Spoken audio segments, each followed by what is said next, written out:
Louis,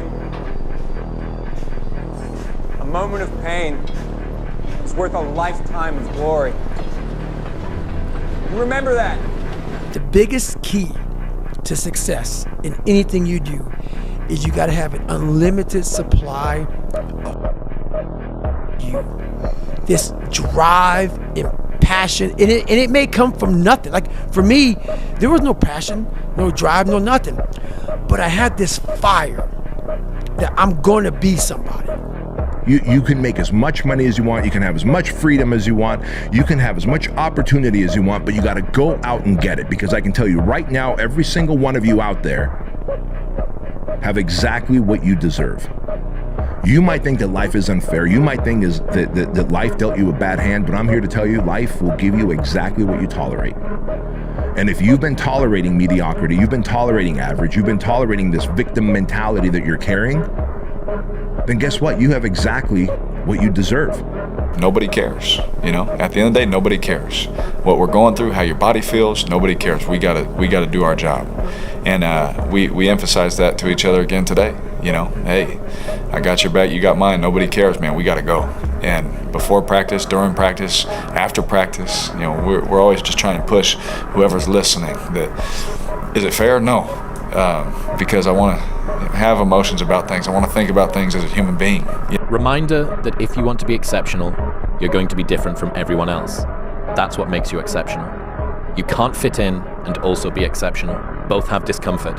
When you fit in, you have internal conflict because you're not being 100% you. When you're exceptional, you have external conflict because everyone sees you as different. Pick one. When your friends start to say, "You've changed," remember, it's because they don't know how to say, "You've grown." Life's not fair. It's a good learning experience for my boys and my little girl that I'll teach them. Life is tough sometimes, and it's not fair, and it doesn't care sometimes. But you're going to hold true to what you believe, and you're going to hold true to who you are, and you're going to be that person whether it's easy or it's not. And that's the standard that I'm going to hold my children to, and that's the standard I hold myself to. If I can't do it, then how can I tell them to do it, you know? And so it's hard sometimes. Life sucks, and it's hard, but I can assure you life is a lot more difficult for some other people today than it is for me.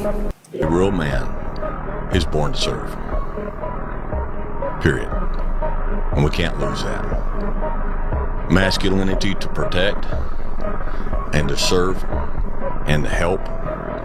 But if we spend all of our time isolated in our gym and isolated in our booth at our laptop trying to make money, and isolated in The Art of War of Marcus Aurelius and reading all this stuff, and we're by ourselves all the time improving ourselves, then our improvements we can get to the best we can get, and we want it with a net zero. Godfather, I don't know what to do. I don't know what to do. You can act like a man! What's the matter with you? The young men really need to hear this more, I think, is that you should be a monster. You know, because everyone says, well, you should be harmless, virtuous. You shouldn't do anyone any harm. You should sheath your competitive instinct. You shouldn't try to win. You know, you don't want to be too aggressive. You don't want to be too assertive. You want to take a back seat and all of that. It's like, no. Wrong. You should be a monster, an absolute monster, and then you should learn how to control it. Here and diddle around, what am I going to have? Nothing. Okay? And all this like, what does it matter? What does it matter? It just passes. Yo, if I disappear, like, who cares? Nobody cares, man. Seriously.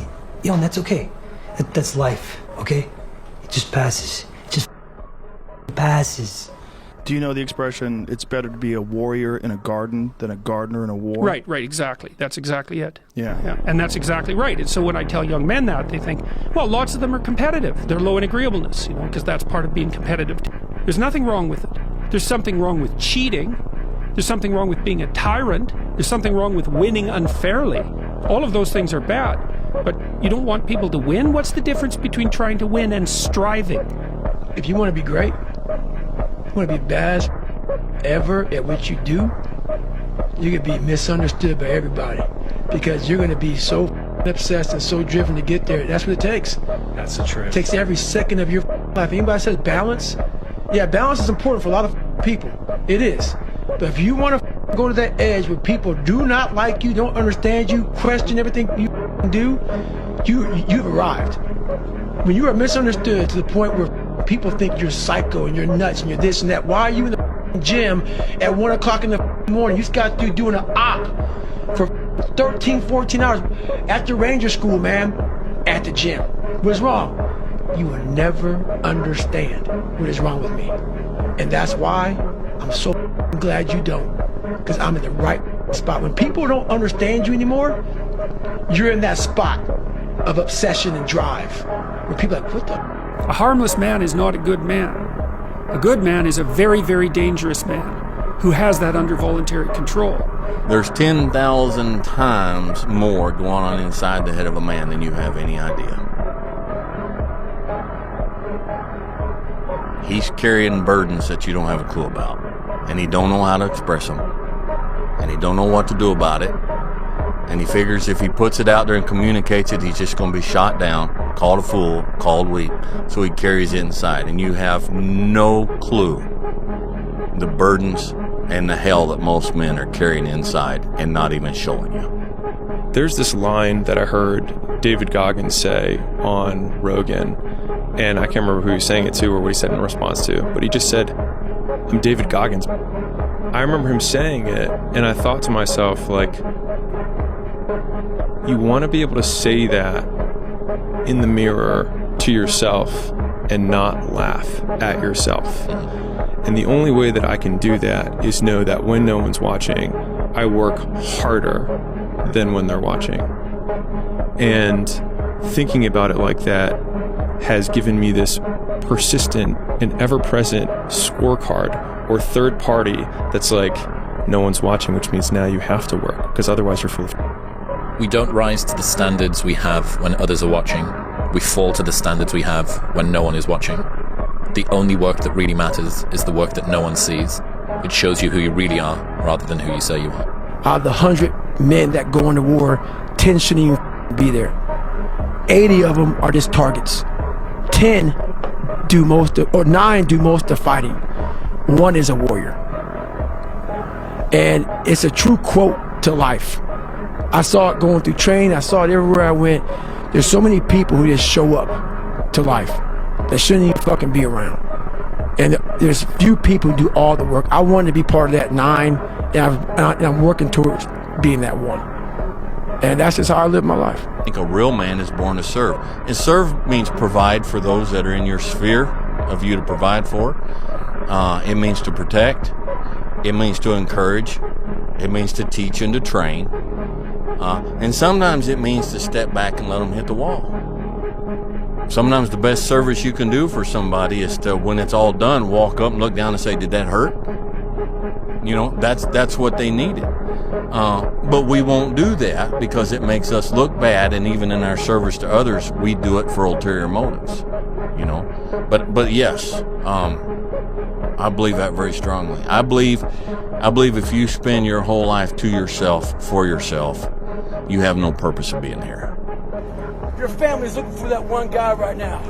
You're looking for that one guy who's strong, who's that pillar for the family in hard times. Make sure they look around and find you. These are the times right now for you to step up. Be that guy that can take anything. Stay hard.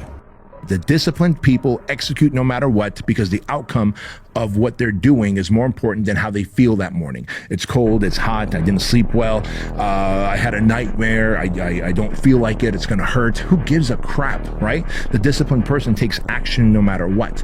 The self-developed person takes action no matter what. The self-mastered and self-developed person is also someone who has developed impulse control. You're able to lock in and stay focused. You are one decision away from changing your life. And you have to accept that. You're one new meeting, one new relationship, one new contact, one new action, one new decision away from shifting your life from where it is right now to a totally different place. So what's the decision? You already know. I could go backstage now. There's something you've been hesitating on. There's a contact you need to make, isn't there?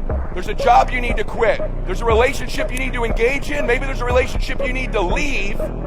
I don't know what it is, but I know there's a decision that you need to make to take you to the next level, just like I know that's true for me. Because decisions shape our destiny when they're backed up by some massive ass action. You and I are capable of doing whatever we can see. We can hold it in our head, we can hold it in our hand. We've got to step out and do different. We've got to quit playing like this is a game. We've got to treat life like what it is. It's sacred. Yet we're capable of doing anything we want.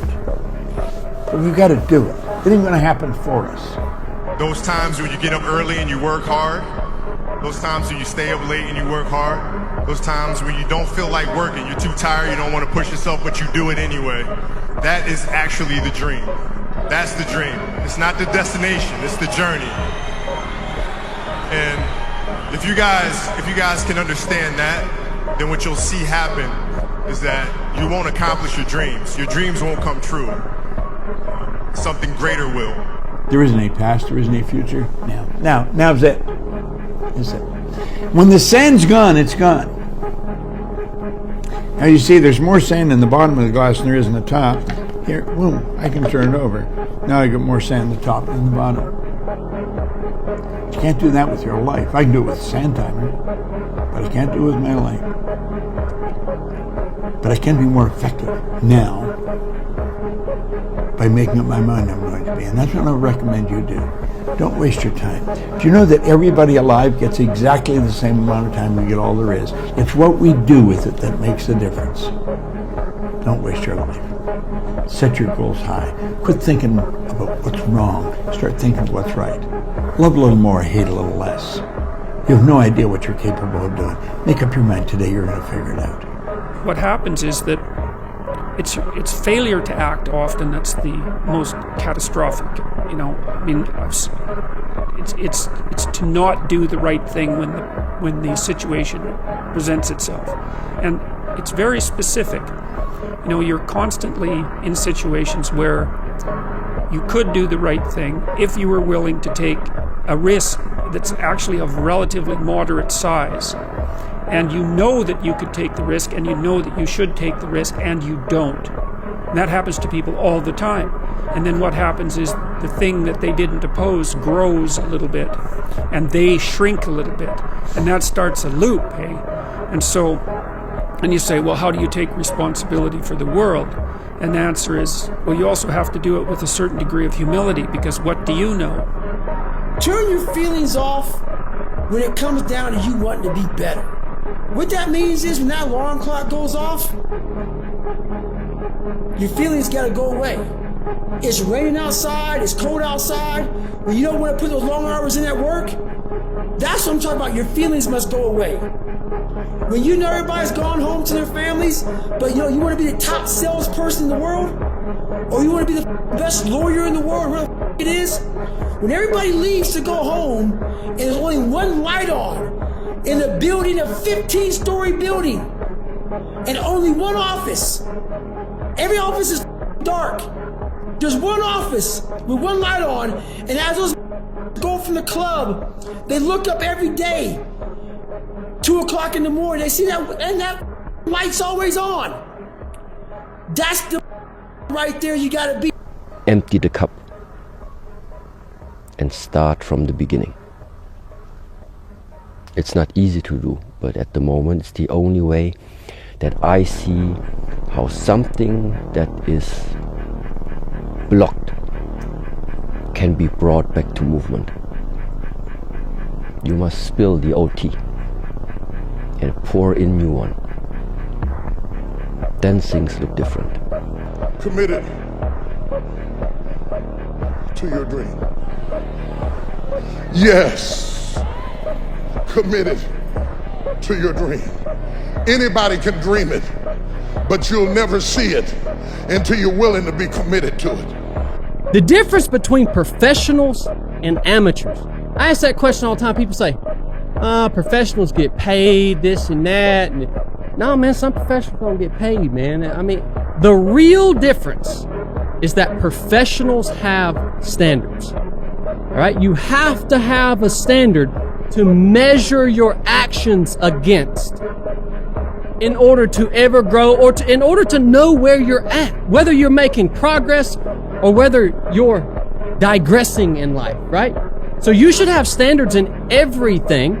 If you like to shoot, you should have shooting standards. If you like to lift weights, you should have standards in terms of all your major lifts. If you like to run, you should have running standards. Every aspect of your life, right?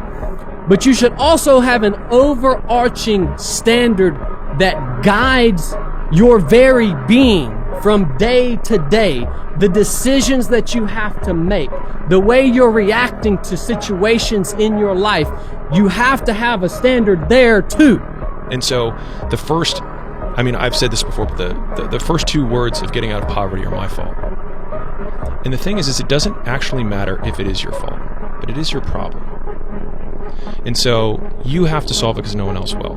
And so that allows you to actually do something about it. And so that's been, I'm a big believer in operationalizing and only thinking about things through actions rather than feelings, because the feelings come and go, and also they are justified or unjustified. It also is irrelevant. Because like if you make 100 cold calls, whether you hate it or you love it or you're meant for it or you never want to do it for the rest of your life, you make the calls and you practice the script, you'll get business. And you can also get business and make money even if you don't deserve it, which for me was actually a really comforting point, because there was definitely moments in my life where I had tons of self-loathing, didn't think I deserved anything, blah, blah, blah. But the idea that I could still have it anyways and not deserve it if I only did the things that got it was like, it was kind of like in the weightlifting world, that the iron is the iron. Whether you're black, you're white, you're a woman, 500 pounds is 500 pounds. And so like the actions that create success are kind of the same way. Whenever I'm down, I'm like, oh, hang on. Oh, you know the truth. You know the truth. You know the darkness of the dungeons and the demons that fly. You know, and then from there, it's like, okay, you were there. You know this. There was no one there to pick up the rucksack, to pick up the boat, to pick up the log, to go in there. It was you. It was you. There was no pat on the back at 300, at 275, at 250, at 220. No, that was you. So those things that come out of me, that extract from me in the darkness, people are looking for that pat on the back. Where is it? Oh, I don't need it. Because what I've done is in the unseen work, I built Frankenstein. So whenever shit gets nasty, David Goggins goes, we had nobody anyway. So see how I'm talking myself right now? That's me. That shit fires me the f*** up. That makes me nuts. You had nobody anyway. Look around you. But it's like, oh, do you want to do this or not? Which is what I think a lot of it boils down to. Do you actually want to do this or not? Do you actually want to do this or not? Because if you actually want to do it, what's going to stop you? Nothing. And if you don't really want to do it, what's going to stop you? Just about anything that comes up. Just about any obstacle that gets in your way becomes an excuse. It becomes a reason. It becomes a rationale for not proceeding down that path. And this is interesting too. When you talk to people that went to SEAL training that didn't make it, most of the time it's some reason. There's a medical reason. There's a family problem. There's very few people that look at you and say, oh, I quit because it sucked. Which is what, by the way, happens to the vast majority of people. The vast majority of people that don't make it through SEAL training, and by this I mean 80, 90% of the people that don't make it through SEAL training, they didn't make it through because they quit. But if you want something bad enough, you can't let anybody tell you you can't do something. I'll repeat that. If you want something bad enough, you can't let anybody tell you you can't do something, not even yourself. A lot of days I'm like, oh, you can't do this, Tom. You can't be as quick as a 30-year-old on the computer. Let me show you. I mean, I would have arguments with myself. I could do it. People doubted me. I doubted myself sometimes too. So the big thing is know that if you have big goals and big dreams, along the way failure is going to happen. So how fast do you get up from that? You got to teach yourself that. But the biggest key to success in anything you do is you got to have an unlimited supply of you. This drive and passion, and it may come from nothing. Like for me, there was no passion, no drive, no nothing. But I had this fire that I'm going to be somebody. And it has to be there because on all those bad days and all those days you don't want to do You have to be your own motivator, your own coach, your own trainer, your own everything.